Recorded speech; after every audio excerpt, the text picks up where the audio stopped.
Hey, welcome back to No Hype Beer Review. Crazy excited for today's beer. It's the 2018 Parabola. We just got it in our market. It is exactly the middle of May, and yeah, could not be more excited for this. I just rewatched my review of the 2016 and the 2017. The 2016 had been aged for about a year. The 2017 was fresh.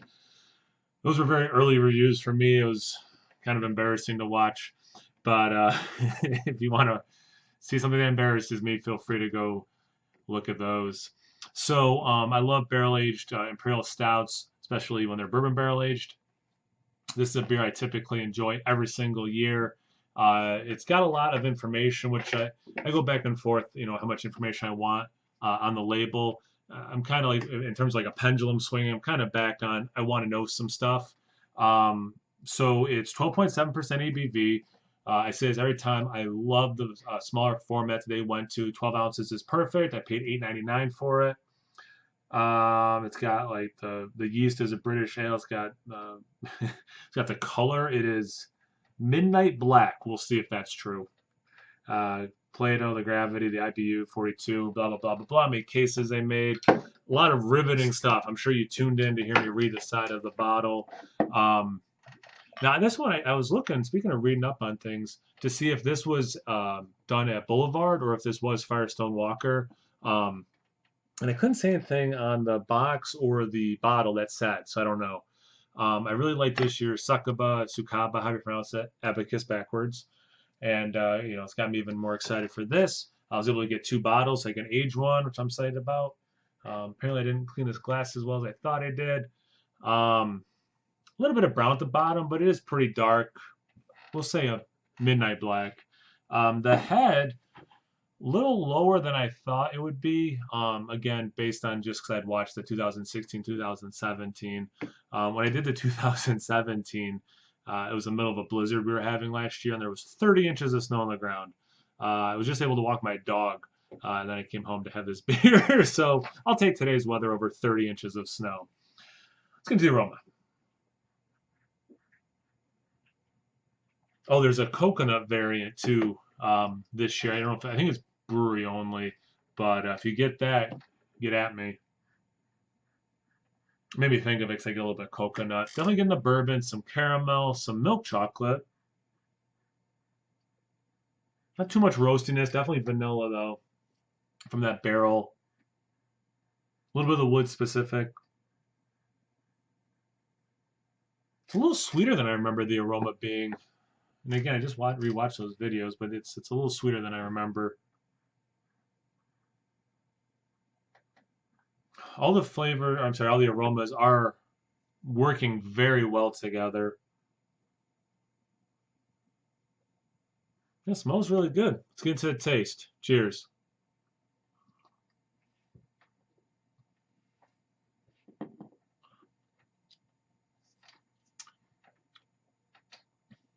It's really good. It's good. Um, Mouthfeel a little bit better than medium. A lot of coconut in it, which makes me really want to try the coconut. I just had the no rules, I don't know, 4 and 5 days ago, and that has additional coconut besides having the bourbon. This is all from the bourbon barrel. It's nice. It lends itself great. The caramel comes through. I remember that in one of my past reviews. I do get more dark chocolate in the taste, and I got in the aroma. This then lends itself, because of some of the sweetness, to the milk chocolate taste that I got in the aroma. Excuse me. The bourbon's great. It's not overly bourbony. I don't know how wet the barrels were they're using, for example, in terms of why that might be. But I'm trying to avoid constantly saying in the other reviews I did of the older vintages, but there is a lot of similarity. Like something, and this is what I said in those, something like a Sunday morning stout, I get typically more the actual bourbon taste. This is there, but it's working well. The other flavors it does not dominate. I'm gonna take another swig, but I almost want to say that this is pretty well balanced.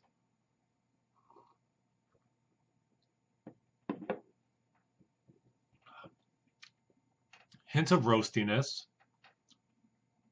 The vanilla is nice too. I don't think I mentioned that about the taste. The coconut for me is a little higher. Then everything else is really well balanced. That is not a strike against this beer. The fact that one tastes a little bit more than the others. But just I want you to know that all the flavors I'm getting are really in unison, not overpowering, not underperforming, and then just that coconut is a little higher than that. But it works super well. And yeah, if you, I'm curious to see what people say about the coconut variant because I do get a decent amount already. Um, if you want an extreme flavor in your barrel aged stouts, like you want a lot of bourbon, a lot of roast, super fudgy, this probably isn't going to hit that for you. But if you want a style done, this style done very well, and again, I'm going to use the word balanced here, this is a really good representation of that. I'm glad I got two bottles. I think age will only make this taste at least as good as this. There's nothing really to round out though, except maybe rein in that coconut a little bit. In terms of the 12.7, I don't really get any alcohol taste. Just a slight warmth. Now, if I had that one had a lot of the oak from the barrel. Wow. Um, if I hadn't had the no rules recently, I think I might say this is a hair sweet, but just by comparison, it's not. But I think this one might be a hair sweet as well. Awesome beer, awesome vintage. Glad I got two.